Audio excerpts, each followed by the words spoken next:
નમસ્કાર મિત્રો, હું ગોપાલ ઇટાલિયા. દોસ્તો, આજે 6 ઓગસ્ટ 2025 ગઈકાલે હું ગુજરાતની વિધાનસભામાં જઈને માનનીય મુખ્યમંત્રીશ્રીને રૂબરૂ મળ્યો હતો. મારે આજે અત્યંત દુઃખ સાથે આપ સૌને એક વાત જણાવી છે. આપણને પીડા થાય, આઘાત લાગે, એમ થાય કે શું માણસમાં સમજણ નહીં હોય કે સમજવા માંગતા નહીં હોય. ગઈકાલે હું માનનીય મુખ્યમંત્રીશ્રીને મળ્યો. મેં અલગ અલગ 5 વિષય ઉપર જે અત્યંત ગંભીર, અત્યંત મહત્વના, જનતાના સામાન્ય જીવનને લાગુ પડે એવા 5 વિષય ઉપર માનનીય મુખ્યમંત્રી સાહેબશ્રીને મેં રજૂઆત કરી. તેમાં એક રજૂઆત એવી છે કે ગુજરાતની અંદર હાલમાં ખેડૂતો માટે કોઈ પણ પ્રકારની પાક વીમા યોજના અમલમાં નથી. સ્વર્ગસ્થ મુખ્યમંત્રી માનનીય વિજયભાઈ રૂપાણી સાહેબ જ્યારે મુખ્યમંત્રી હતા ત્યારે એમણે મુખ્યમંત્રી કિસાન સહાય યોજના નામની એક યોજના બનાવી હતી.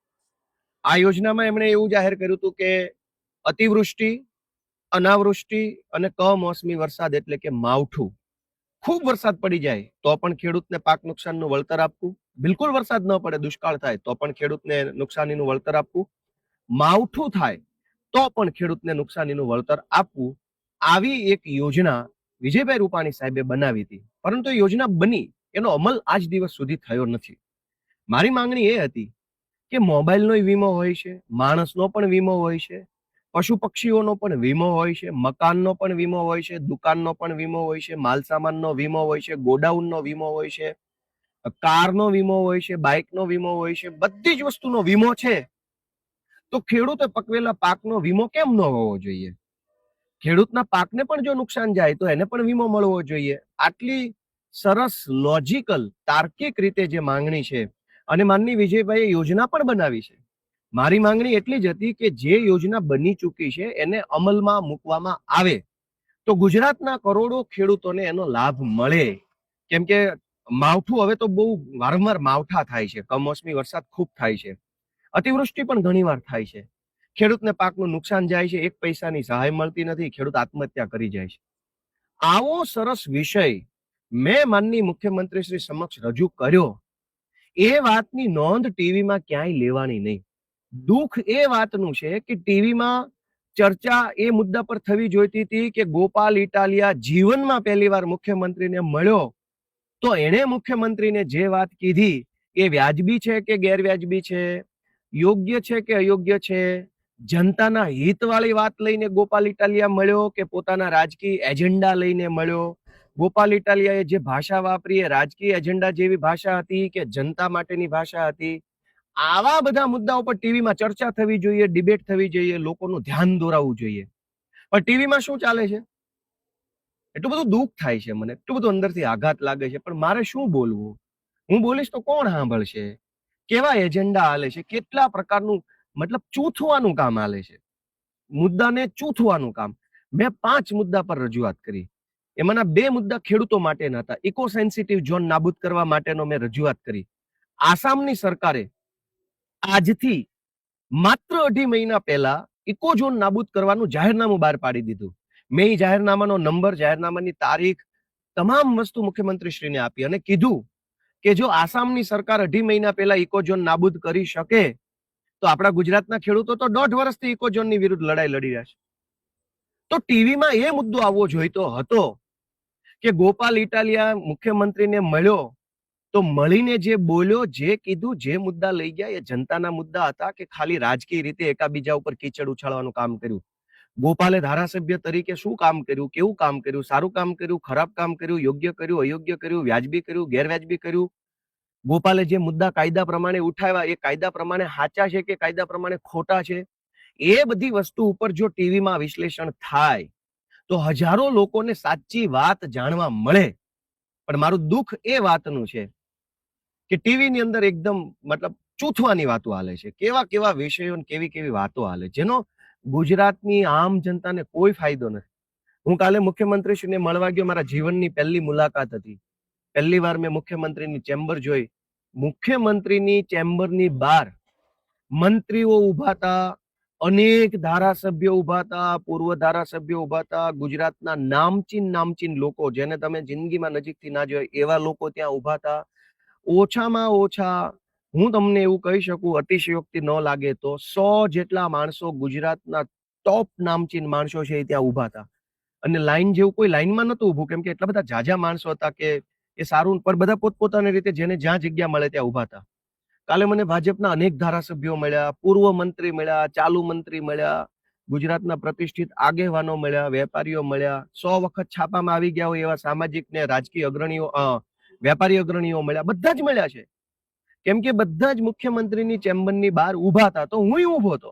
કોંગ્રેસના નેતાઓ મળ્યા, ભાજપના નેતાઓ મળ્યા, ધંધાવાળા મળ્યા, વેપારવાળા મળ્યા, કલાકારો મળ્યા, જથ્થાબંધ માણસો કાલે ત્યાં ઊભા હતા. કેમ કે મુખ્યમંત્રીની ચેમ્બર છે, એની બહાર બધા જ ઊભા હોય, બધા જ વાતો. અને મને, હું ત્યાં જાઉં અને કોઈ મને કંઈક બે શબ્દો રામ રામ કરે, શુભેચ્છા આપે, કોંગ્રેચ્યુલેશન્સ કરે, કોઈ મને કંઈક પૂછે કેવું લાગે છે, શું છે, તો શું એની યાર વાત નહીં કરું? ગોપાલ ઇટાલિયા જિંદગીમાં પહેલી વાર મુખ્યમંત્રીને મળ્યા પછી એને પહેલી વખત શું કામ કર્યું? પોતાનો રાજકીય એજન્ડા લઈને ગયા, બીજેપીનું ખરાબ ચિતરવા માટેની માનસિકતા લઈને હું વિધાનસભામાં ગયો, અથવા હું બહુ મહાન ક્રાંતિકારી છું એ મારી છબી ચમકાવવા માટે ગયો, કે ખરેખર હું જનતાના જીવનને લાગુ પડતી હોય એવી કોઈ વ્યાજબી વાત લઈને ગયો? એનું કોઈ વિશ્લેષણ જ ટીવીમાં નથી. કે ગોપાલ ઇટાલિયા છબી ચમકાવવાની વાત લઈને ગયો, ભાજપનું ખરાબ દેખાય એવા એજન્ડા લઈને ગયો, મુખ્યમંત્રીને ખરાબ ચિતરી શકાય એવું કઈ લઈને ગયો, કે ખરેખર આમ જનતાને લાગુ પડતી હોય એવી વ્યાજબી વાત લઈને ગયો?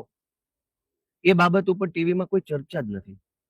મારે નામ નથી લેવા કે ત્યાં કોણ કોણ મને મળ્યા, મને કેટલાય લોકોએ હાથ મિલાવ્યો, અભિનંદન આપ્યા, નમસ્તે કર્યું, મારી યારે ફોટા પડાવ્યા, કદાવર માણસો હતા. મેં કીધું ચાલુ મંત્રી ત્યાં ઉભા હતા, એટલા ડિસ્ટન્સ ઉપર, 1 ફૂટના ડિસ્ટન્સ ઉપર ચાલુ મંત્રી ઉભા હતા. આ બાજુ પૂર્વ મંત્રી 2-3 ઉભા હતા, આ 2-4 ધારાસભ્યો અહીંયા ઉભા હતા, કોંગ્રેસના ધારાસભ્યો આ બાજુ ઉભા હતા, હું ઉભો હતો, અનેક એવા માણસો હતા, વેપારીઓ, બધા મોટા મોટા નામચીન વેપારીઓ. હું અત્યારે નામ બોલું તો ગુજરાત આખું એમ કે હા, નામ સાંભળેલો માણસનું. પણ ચર્ચા ટીવી પર શેની થવી જોઈએ? કે કોણ કોને મળ્યું, કોણ કોને ફોટો પાડ્યો? એ તો મુખ્યમંત્રીનું કાર્યાલય છે, ત્યાં તો આખી ગુજરાતના માણસો આવતા હોય, બધા એકાબીજાને મળે તો સ્વાભાવિક છે. એટલે મને એટલું બધું દુઃખ લાગ્યું, એટલો બધો આઘાત લાગ્યો કે આ ગુજરાતની કેવી અધોગતિ હશે. આપણું દુર્ભાગ્ય તો જુઓ, જે મુદ્દાની ચર્ચા થવી જોઈએ એ મુદ્દો ટીવીમાં નથી. એટલું બધું આઘાતજનક બાબત છે. ભગવાન આપણને બધાને થોડીક શક્તિ આપે, જાણવાની, સમજવાની, જોવાની. હું કાલે પહેલી વખત ગયો, મેં ટાઉન પ્લાનિંગનો મુદ્દો ઉઠાવ્યો કે ટાઉન પ્લાનિંગની અંદર ભયંકર ભ્રષ્ટાચાર હાલે છે. અને ભ્રષ્ટાચાર છે એ આમ જનતાને નડે છે. 40% જમીન કપાત કરવાની, ડેવલપમેન્ટ ચાર્જ લેવાનો, યુઝર ચાર્જ લેવાનો, બીજી જગ્યાએ પ્લોટ ફાળવી દેવાનો, પ્લોટનું વેલિડેશન સર્ટિફિકેટ લેવાનું, આ બધી જ વસ્તુ ખોટી છે. કાયદામાં ક્યાંય નથી લખ્યું. મેં મુખ્યમંત્રીશ્રીને સ્પષ્ટ વિનમ્રતાથી કીધું કે સાહેબ, કાયદાની આખી ચોપડીમાં ક્યાંય એક શબ્દ નથી કે 40% જમીન કાપી નાખો, સેલેબલ પ્લોટ મૂકી દો, એવું કાયદાની આખી ચોપડીમાં ક્યાંય નથી લખ્યું. આ અધિકારીઓ છે એ વર્ષોથી કાપે છે. રજૂઆત કરીએ તો એમ કે છે કે આ તો 30 વર્ષથી આમ જ ચાલે છે. ભાઈ 30 નહીં, 300 વર્ષથી ચાલતું હશે, પણ કાયદાની ચોપડીમાં લખ્યું હોય તો ભલે હાલતું, નથી લખ્યું તો હવે બંધ કરી દો.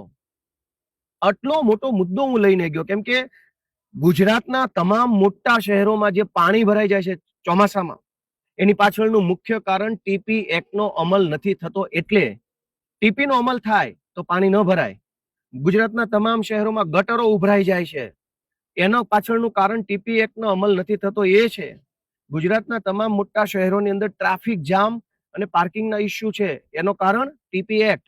ગુજરાતના લગભગ મોટા શહેરોની અંદર પૂરતા પ્રેશરથી પાણી નથી આવતું, એનું કારણ ટીપી એક્ટ છે. ગુજરાતના તમામ મોટા શહેરોની અંદર મકાનો મોંઘા મળે છે, નાના નાના મકાનો છે, બાકસની સાઈઝના, માચીસની સાઈઝના મકાનો મળે છે, 1 BHK, 1.5 BHK, 2 BHK. છતાં એટલા મોંઘા મોંઘા મકાન છે, એની પાછળનું કારણ ટીપી એક્ટ છે. મેં ઇકોઝોન બાબતે ખેડૂતોને પાક વીમો જ નથી મળતો. ગુજરાતના તમામ રાજ્યોમાં પાક વીમો મળે છે, ગુજરાતમાં જ નથી મળતો. સોરી, ભારત દેશના તમામ રાજ્યોમાં પાક વીમો મળે છે, ગુજરાતમાં જ નથી. તો કેટલું દુર્ભાગ્ય કહેવાય કે એક બકરીનો વીમો હોય છે, એક ભેંસનો વીમો હોય છે, પણ ખેડૂતના 10 વીઘાના ખેતરમાં ઉભી રહેલી મગફળીનો કોઈ વીમો જ નથી. તો મેં સેન્સિટિવ, ગંભીર, અત્યંત મહત્વના મુદ્દા માનનીય મુખ્યમંત્રી શ્રી સમક્ષ રાખ્યા, ધારાસભ્યની હેસિયતથી મુદ્દા રાખ્યા. તો ધારાસભ્ય તરીકે મેં કેવું કામ કર્યું, મારી વાણી વર્તન કેવા હતા, મારી વિનમ્રતા હતી કે નહોતી, મારા મુદ્દા કેવા હતા, મારો એજન્ડા કેવો હતો, એ બાબતની ચર્ચા ટીવી પર થવી જોઈએ. પછી મારા મુદ્દા છે એ કેવા છે એ બાબતની ચર્ચા ટીવી પર થવી જોઈએ. એના બદલે ટીવીમાં શું આવે છે? એટલું બધું દુઃખ લાગે છે દોસ્તો, એટલું બધું. રાજકારણ અમે કરીએ છીએ અને કરવાના છીએ. ભવિષ્યમાં રાજકારણનો વિષય હશે ત્યાં રાજકારણ કરશું, ટીકા ટિપ્પણી કરશું, મેણા ટોણા જે કાંઈ આવશે કરતા રહીશું. કેમ કે એ પાર્ટ ઓફ બિઝનેસ છે. રાજનીતિમાં છીએ તો જાણતા કે અજાણતા, મનથી કે કમને કાંઈક તો બોલવું પડતું હોય છે. કાંઈક બોલીએ તો કાંઈક થાય. પણ જ્યારે હું મુખ્યમંત્રીને એક ધારાસભ્ય તરીકે મળું છું, એ ઘટનાને બતાવવાના બદલે મુખ્યમંત્રી કાર્યાલયની બહાર કોણ મળ્યું, શું વાત કરી, એ ક્યાં ચર્ચાનો વિષય છે? મુખ્યમંત્રી કાર્યાલયની બહાર હાઈ પ્રોફાઇલ માણસો હંમેશા રહેવાના, ટોળા મોઢે રહેવાના, વર્ષોથી રહે છે. સીએમના ચેમ્બરની વેઇટિંગ રૂમમાં હાઈ પ્રોફાઇલ માણસો જ બેઠા હોય છે. એ ચર્ચાનો વિષય નથી. ચર્ચાનો વિષય એ છે કે ધારાસભ્ય મુખ્યમંત્રીને મળ્યા તો ચર્ચા શું કરી, એ ચર્ચા સાચી છે ખોટી છે એમ. અથવા જે ભાઈના વિશે વાત છે એ આવ્યા હતા ત્યાં મુખ્યમંત્રીને મળવા, એમણે શું રજૂઆત કરી, શું ચર્ચા કરી, કેમ કોઈ પૂછતું નથી? ગુજરાતની જનતા જાગે કે ગુજરાતની જનતાને ગળે ટૂંપો દઈ દેવામાં માત્ર ભાજપ જવાબદાર નથી, આ એજન્ડા વાળા જવાબદાર છે. જે રોજ જાગીને તમને એજન્ડા બતાવે છે, સાચી વાત કોઈ બતાવવા તૈયાર નથી, સાચો મુદ્દો બતાવવા તૈયાર નથી. અવડો મોટો ખેડૂતોનો મુદ્દો છે, ઇકોઝોન, પાક વીમો, ટાઉન પ્લાનિંગ, આખા ગુજરાતની જનતા રીબાય છે ટાઉન પ્લાનિંગના કારણે. એ કોઈ ટીવીમાં આવતું નથી કે સાચું છે કે ખોટું. હું છાતી ઠોકીને એમ કહું છું કે ટાઉન પ્લાનિંગ એક્ટના કાયદાની આખી ચોપડીમાં એક શબ્દ એવો નથી લખ્યો કે 40% જમીન કાપી લેવી, છતાંય જબરજસ્તીથી નાગાઈ કરીને જમીનો કાપી લે છે. અને એ જ જમીન પાછી વેચાઈ જાય છે બિલ્ડરોને. જ્યારે જમીન કાપવામાં આવે ત્યારે એવું કહેવાય છે કે આ શાળા માટે, આ દવાખાના માટે, આ ફાયર સ્ટેશન માટે, આ સ્વિમિંગ પુલ માટે. કોઈ શાળા, ફાયર સ્ટેશન, દવાખાનું બનતું નથી. એ જ જગ્યા બિલ્ડરોને વેચાઈ જાય છે. તો ખેડૂતની 40% જમીન મફતના ભાવે કાપી લીધા પછી એની એ જ જમીન પાછી કરોડો રૂપિયામાં બિલ્ડરને વેચી દેવામાં આવે. એ જ જમીન ઉપર બિલ્ડર અબજો રૂપિયાનું બિલ્ડિંગ બનાવે અને એ જ ખેડૂતને વેચે. આ ખેલ મેં કાલે ખુલ્લો પાડવા મુખ્યમંત્રીશ્રીને રજૂઆત કરી, પણ ટીવીમાં ન આવ્યું. ટીવીમાં શું આવ્યું? મુખ્યમંત્રીના કાર્યાલયની બહાર કોણ કોને રામ રામ કરે છે. દોસ્તો, કઈ હદનો એજન્ડા ગુજરાતમાં હાલે છે, કલ્પના તો કરો. પાપ માત્ર ભાજપનું નથી, એજન્ડાની અંદર સામેલ રહેલા દરેક માણસનું પાપ છે. 40% જમીન ખેડૂતની મફતના ભાવે પચાવી પાડવાની. એ જમીન ઉપર ધારો કે ઈડબ્લ્યુએસ આવાસ યોજનાના આવાસ બને તો આવાસ બનાવવાનું ફંડ પ્રધાનમંત્રી આવાસ યોજનામાંથી આવે છે. તમે જોજો, કરોડો રૂમ કૌભાંડ કહું. મુખ્યમંત્રીશ્રીને રજૂઆત કરી કે ખેડૂતની 40% જમીન કાપી, એ જમીન ઉપર એક પ્લોટ અનામત મૂક્યો. એમાં એવી અનામત આપવામાં આવી કે ઈડબ્લ્યુએસ આવાસ માટે અનામત પ્લોટ, તો જમીન મફત થઈ ગઈ કોર્પોરેશન પાસે. પ્રધાનમંત્રી આવાસ યોજનામાંથી ફંડ આવ્યું, એનાથી બાંધકામ થયું ફ્લેટ્સનું. 15 માળના ફ્લેટ બનાવ્યા પ્રધાનમંત્રી આવાસ યોજનામાંથી. જમીન આવી ગઈ ખેડૂતની મફત. હવે ઈડબ્લ્યુએસ આવાસ જો ગરીબોને આપવામાં આવે તો 10-10 લાખ રૂપિયા શેના લેવામાં આવે છે? જમીન મફત છે, બાંધકામ કેન્દ્ર સરકારનું છે, તો ગરીબ પાસેથી પૈસા લેવામાં શું કામ આવે છે? પૈસા ક્યાં જાય છે? આ બધા વિષય ઉપર કોઈ ચર્ચા ટીવીમાં કરવાના બદલે જે પ્રકારની ચર્ચા ટીવીમાં થાય છે, એટલું બધું દુઃખ લાગે છે, એટલો બધો આઘાત લાગે છે કે સાચું કોણ બતાવશે, સાચી વાત કોણ કરશે? અને સાચી વાત નહીં કરો તો ગુજરાતની જનતાનું શું થશે? મેં ગઈકાલે કોઈ રાજકીય એજન્ડા ઉપર વાત નથી કરી, કોઈ પાર્ટીનું નામ નથી બોલ્યો, કોઈના વિશે હું ખરાબ નથી બોલ્યો. મેં સરકારની કાલે ટીકા નથી કરી, મુખ્યમંત્રી વિશે ખરાબ નથી બોલ્યો. કશું જ ખરાબ બોલ્યા વગર, કશું જ રાજકીય સ્ટેટમેન્ટ આપ્યા વગર, માત્ર અને માત્ર જનતાના મુદ્દામાં હું શું બોલ્યો, એ મુદ્દામાં મારું લોજિક શું છે, કાયદા શું છે, આટલી વાત મેં કરી. આ વાત જનતા સુધી પહોંચાડવાની જરૂર હતી, પણ નહીં પહોંચાડે. દોસ્તો, તમે જાગો, હું તો હાથ જોડું છું તમને. ધારાસભ્ય તો હું 2 વર્ષ પૂરતો છું, આવતીકાલે રામ જાણે હું શું હશ શું નહીં હોઉં. પણ દોસ્તો, સત્ય જે છે ને, એ સત્ય ક્યારેય ઢંકાવવું ન જોઈએ, સત્ય ઊભું ન રહેવું જોઈએ, સત્યની ઉપર જૂઠનો પડદો ન પડી જવો જોઈએ. એની જવાબદારી આપણા બધાની છે. મેં ગઈકાલે 5 મુદ્દા પર સત્ય ગુજરાતની જનતા સમક્ષ મૂકવાની કોશિશ કરી, જેમાં એક હતો ઇકોઝોન, બીજો હતો પાક વીમાની યોજના જે ગુજરાતમાં નથી લાગુ કરવામાં આવે, ત્રીજો હતો ટાઉન પ્લાનિંગ એક્ટ કે જેનું ગુજરાત આખામાં ખોટું અમલીકરણ કરવામાં આવે છે, એના કારણે શહેરોની અંદર સમસ્યા વધે છે.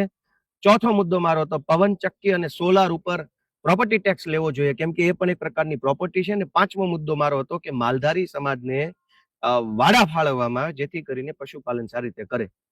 આટલા ગંભીર, આટલા મહત્વના, આટલા જરૂરી, આટલા લોજિકલ, આટલા કાયદાકીય મુદ્દાની ક્યાંય ચર્ચા જ નથી. ચર્ચા એટલી બધી ખરાબ ચર્ચા છે. જે મુદ્દા જનતાને લેવા દેવા નથી એની શું કામ ચર્ચા કરવાની? હું ગુજરાતની જનતાને હાથ જોડું છું, તમે જાગશો તો ગમે એવા મોટા એજન્ડા હશે ને ધોવાઈ જશે, સાફ થઈ જાય. પણ તમે નહીં જાગો તો બધા પોતાનો એજન્ડા ચલાવી અને તમારા રૂપિયા તમારા ઉપર રાજ કરશે. ગુજરાતની જનતા જાગે, પોતાનો આત્મા જગાડે, પોતાની જાતને પૂછે કે ગોપાલ ઇટાલિયાએ ગઈકાલે વિધાનસભામાં મુખ્યમંત્રીશ્રીને જે રજૂઆત કરી એ વ્યાજબી છે? તમારો આત્મા એમ કે નહીં, ગોપાલે કાલે રાઈટ વાત કરી, ગોપાલે કાલે કોઈ રાજકીય વાત નથી કરી, ગોપાલે કાલે કોઈ ખોટો એજન્ડા નથી કર્યો, ગોપાલે ગુજરાતની જનતાના તમામ સમાજ માટે વાત કરી છે. તમારો આત્મા એમ કે ગોપાલ ઇટાલિયાએ કાલે સાચું કામ કર્યું છે, તો આ વિડીયો હજારો લોકો સુધી પહોંચાડો ને એજન્ડા કરનારાને ખુલ્લા પાડો. જય જય ગરવી ગુજરાત.